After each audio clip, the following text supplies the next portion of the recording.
চারিদিকে ঠান্ডা ঠান্ডা ওয়েদার, আর বাজারে এখন মটরশুঁটি, ফুলকপি এইসবই ভর্তি।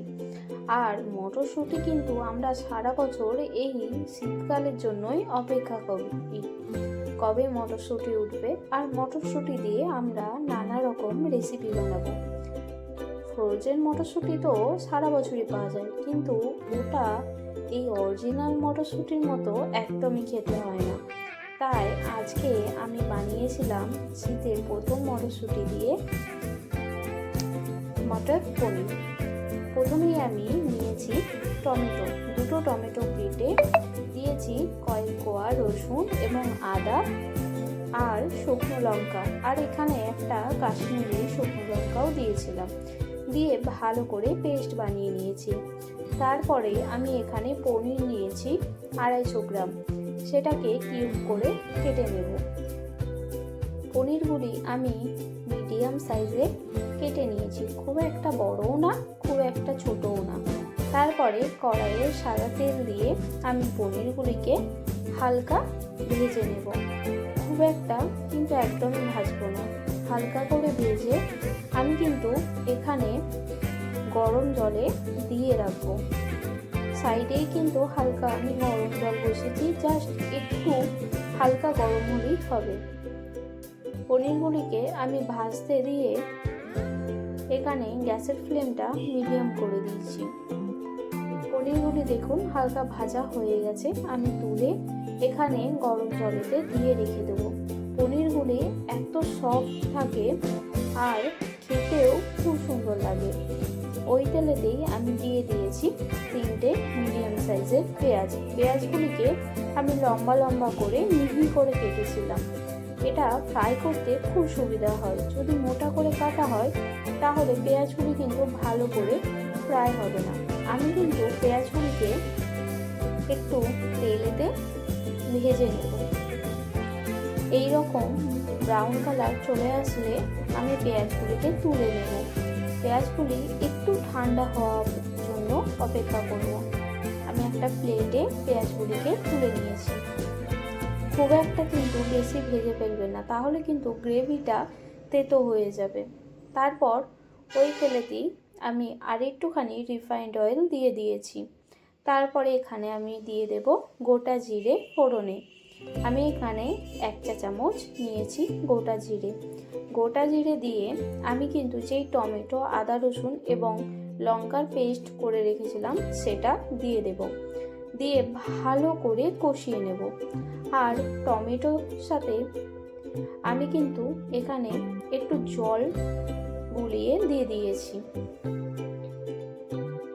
এখানে কিন্তু আমি মিডিয়াম ফ্লেমেতে ভালো করে ঢাকা দিয়ে দিয়ে কষিয়ে নেব। আর এখানে আমি কিছু বেসিক গুঁড়ো মশলা দিয়েছি 1 চা চামচ লঙ্কার গুঁড়ো, 1/2 চা চামচ হলুদ গুঁড়ো, 1/2 চা চামচ জিরের গুঁড়ো আর 1 চা চামচ ধনের গুঁড়ো দিয়ে ভালো করে আমি কিন্তু মশলাটাকে কষিয়ে নেব। এখানে কিন্তু একটু ঢাকা দিয়ে দিয়ে কষিয়ে নিতে হবে, বড্ড চারদিকে ছিটকায় কিন্তু এই অবস্থায়। আর দিয়েছি আমি এখানে 1/2 চা চামচ নুন। নুনটা আপনারা স্বাদ মতো দেবেন। টমেটোর সাথে কিন্তু নুনটা দিয়ে দেবেন, এতে টমেটোটা খুব তাড়াতাড়ি কুক হয়ে যায়। আমি এখানে ঢাকা দিয়ে রেখে দেবো। আর সাইডে আমি যে পেঁয়াজটা ভেজে রেখেছিলাম সেটা মিক্সার গ্রাইন্ডারে দিয়ে দেব। দিয়েছি 4-5টা কাজু আর 3 টেবিল চামচের মতো টক দই দিয়ে ভালো করে পেস্ট বানিয়ে নিয়েছি। ব্যাস, আমাদের বাটাবাটি ঝামেলা শেষ। এরপরে আমি ঢাকনা খুলে মশলাটাকে আরেকবার নাড়িয়ে দেব। ভালো করে এখানে কিন্তু কষিয়ে নিতে হবে, যাতে কোনো রকম কাঁচা গন্ধ না ছাড়ে। আর এটা কিন্তু পুরো আমরা যে ধাবাতে মটর পনির খাই পুরো সেই রকম খেতে হয়। আর চারিদিকে যা গন্ধ ছড়ায় কি বলবো, এটা রান্না করতে করতেই খিদে পেয়ে যাবে। তারপরে যে পেঁয়াজ আর টমেটোটা পেঁয়াজ এবং টক দইটা বেটে রেখেছিলাম সেটা দিয়ে দেব। সেটা দিয়ে আমি কিন্তু ভালো করে নেড়ে চেড়ে কষিয়ে নেব। যেহেতু এর মধ্যে কাজু দেয়া আছে, তাই আমি কিন্তু নাড়াতে থাকবো ঘন করে, নইলে তলায় লেগে যাওয়ার চান্সটা কিন্তু খুব বেশি থাকে। আমি কিন্তু ঢাকা দিয়ে দিয়ে একটু পর পর নাড়িয়ে কষিয়ে নিয়েছি। সাইড থেকে তেল ছেড়ে দিয়েছে, মানে মশলা কষানো প্রায় হয়ে গেছে। এরপরে একটা ছোট্ট টিপস, মটর কিন্তু আমি কাঁচা ইউজ করিনি, একটু গরম জলে মটরগুলো আমি দিয়ে রেখেছিলাম। আমি একটি সসপ্যানে করে একটু জল আর মটরটা আর একটু নুন দিয়ে জাস্ট 2 মিনিটের মতো ভাপিয়ে নিয়েছি। তারপরে মটরগুলো এখানে আমি জলটা ছেঁকে দিয়ে দিয়েছি। জলটা ছেঁকে কিন্তু সঙ্গে সঙ্গেই দিয়ে দেবেন।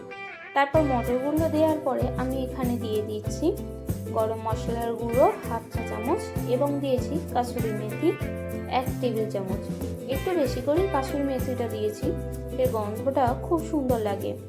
কাসুরি মেথি দিয়ে আমি ভালো করে মটরগুলো মশলার সাথে কষিয়ে নেব। মটরগুলো দেখুন কষানো আমার হয়ে গেছে।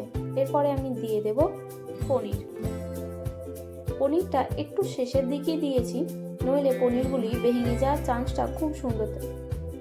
দেখুন পনিরটা কতটা সফট রয়েছে, একটুও কিন্তু শক্ত হয়নি। আর এটা রান্না করতে করতেও কোনো রকম শক্ত হবে না, এটা এতটাই নরম হয়ে যায়। যে কোনো রেসিপিতেই পনির ভাজার পরে যদি আমরা একটু গরম জলে দিয়ে রাখি, তাহলে পনির কিন্তু খুব সুন্দর সফট থাকে। আমি পনিরগুলো দিয়ে একটুখানি কষিয়ে আমি এখানে অল্প জল দিয়ে দিয়েছি। জলটা আপনারা আপনাদের মতো দেবেন। আমি এখানে খুব একটা জল দেব না, গ্রেভিটা একটু গাঢ় গাঢ়ই ভালো লাগে। দিয়েছি স্বাদ মতো নুন, দিয়ে আমি একটুখানি ঢাকা দিয়ে রেখে দেব।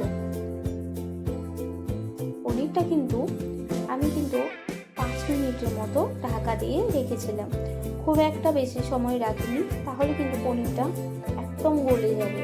আর যেহেতু মশলা আগে থেকেই রান্না করা আছে, তাই বেশি কম দরকারও নেই। তারপর আমি ওপর থেকে দিয়ে দিয়েছি ধনেপাতা কুচি আর দিয়েছি 1/2 চা চামচ চিনি। চিনিটা আপনারা আপনাদের স্বাদ মতো দেবেন। আমি এখানে একটু মিষ্টি দিয়েছি, যেহেতু এখানে টমেটো আর টক দইয়ের ইউজটা একটু বেশি আছে, তাই টেস্ট ব্যালেন্স করার জন্য আমি চিনিটা দিয়েছি। আপনাদের পছন্দ মতো আপনারা দেবেন, চাইলে নাও দিতে পারেন। তারপরেই আমি এখানে নামিয়ে নিয়েছি। দেখতে কতটা সুন্দর হয়েছে দেখুন, একদম ধাবাতে যেই আমরা মটর পনির খাই সেই রকম দেখতে হয়েছে না? এটা খেতেও হয়েছিল অসাধারণ।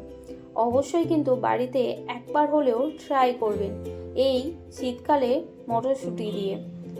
ভালো লাগলে একটি লাইক